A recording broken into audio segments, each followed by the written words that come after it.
Welcome to Week 3 of the Seagate Gaming Academy, powered by Northern Shield Academy. I am Zykmoa, a professional Fortnite player for Serenity Esports. This week, we'll be talking about team roles, loadouts, and communication. Since trios are the current competitive mode, let's talk about how you and your team should distribute responsibilities. The first and most important and relevant role there is the IGL, also known as the in-game leader. This is the person that has the final say on every major play that you and your team decide to make. It's not necessarily the only person that will make plays or make comms, but it's the person that will have the most game knowledge and the most game sense about the game and how the macro of the game should be played. The next role is the tunneler. Just keep in mind that the IGL and the tunneler could all be on the same player. These roles don't necessarily have to be distinctive, they can overlap. Quite often, actually, the IGL and the tunneler are the same person because they tend to lead the TARP and also lead the game.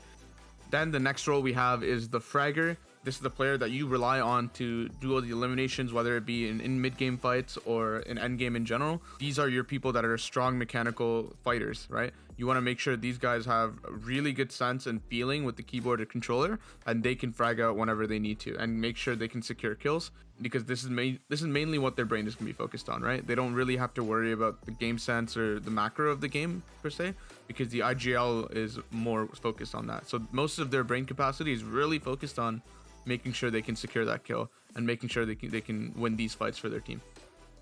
There is also one more role after this. This is more of an optional role. You don't necessarily need to have this dynamic in your trio, but there is the support role. The support role is not necessarily someone that doesn't really know how to fight, or they're very well rounded. They're very good at fighting. They're very good at understanding the game sense of the game.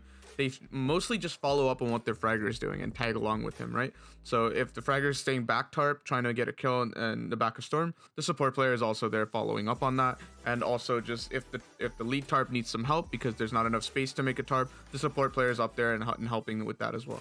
Usually the support player is in the middle of the tarp so that they can help the IGL when needed and help this fragger when needed. Obviously this requires a little bit of a good understanding of the game so they understand what is needed in the moment. So now that we have a decent understanding about the roles in Fortnite, let's talk about loadouts.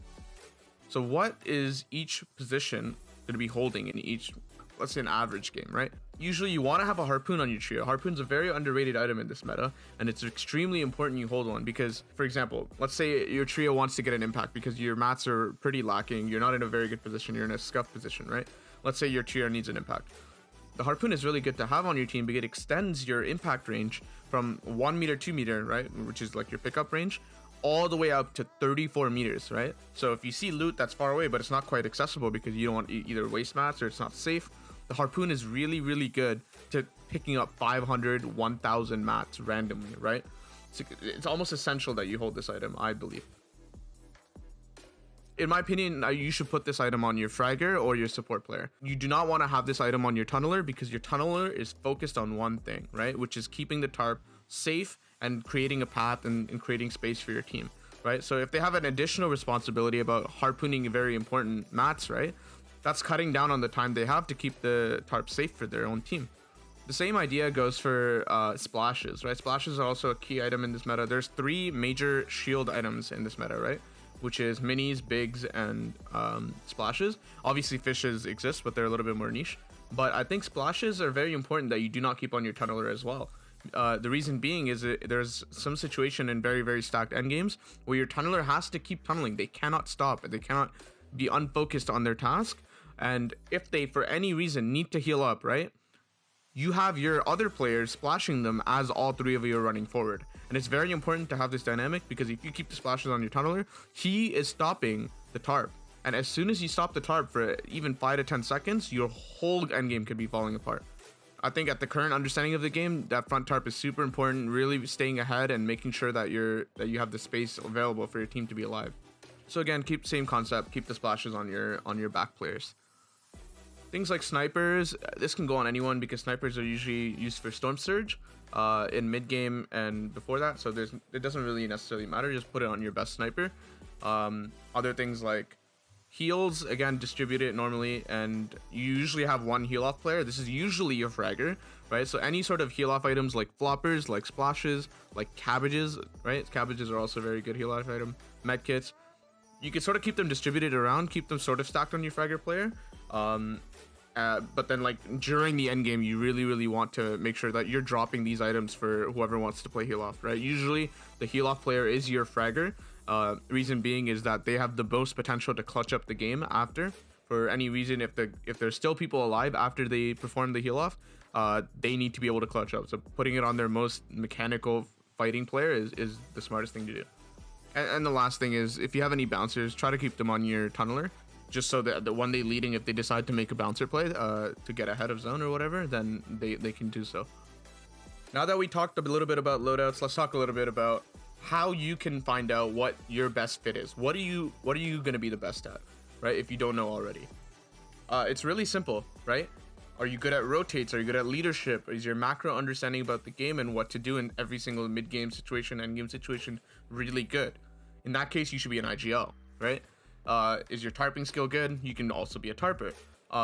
As for the fragger and support role is more about listening, right? It's not necessarily via comms, but listening to what your fragger is doing, right? Even without comms, you should be understanding how you should follow up on your fragger and how you should make plays based on what your fragger is doing. Your fragger should be independent. You are the follow-up to your fragger, right? As for whether you should be a fragger, are you a really good fighter? Do you have really good aim? Can you find impacts in the back of tarp, mid tarp, right? These sorts of questions should be asked, and it should be really definitive, right? What your strengths are in Fortnite. And if you can find out what your strengths are, you can find out what your role is. All that being said, there's just a few more things that I want to talk about before closing out this week's video. One of these things is making sure that you communicate to your teammates. A well-cohesive, synergized trio will always consist of good communication, right? And that doesn't necessarily always have to be verbal communication. Usually this is the main form of communication, but pinging is really underrated, right? Usually what I do in my team is when I ping something, I say red ping, right? Like, okay, I just ping something. Look for the red ping if you want to understand what I'm talking about. Because saying something like southwest or north takes way too much time for your team to react to, and using really good comms is super underrated and can make a really good trio. And lastly, I just wanted to talk about, if you don't have a trio right now, what is the best method you can do to find a trio? Use East Open servers, guys.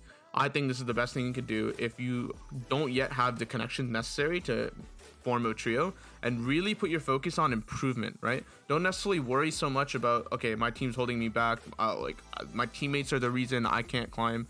Just really focus about learning and making sure that you're gonna be the best version of yourself, right? You adopt that mentality and I promise you'll improve super fast. So I hope you guys learned something from this week's video. I put a lot of information here. If it's a little overwhelming, feel free to DM me on Discord. I'm in the Seagate server and you can find me in there. Make sure to follow us at Enshield Academy on all social medias. I am Zykmoa. You can follow me at Zykmoa TV on Twitter and Zykmoa on all other social medias. And I'll see you guys next week. Thanks for watching. Hi, it's Mike again. It is a special 30th anniversary in Canada for one of our major sponsors this month. Canada Computers has 39 locations in Canada, offering an assortment of computer components, including Seagate, and system builder services. We want to wish Canada Computers a happy anniversary. I thank you for joining us here in week 3, and we look forward to seeing you week 4.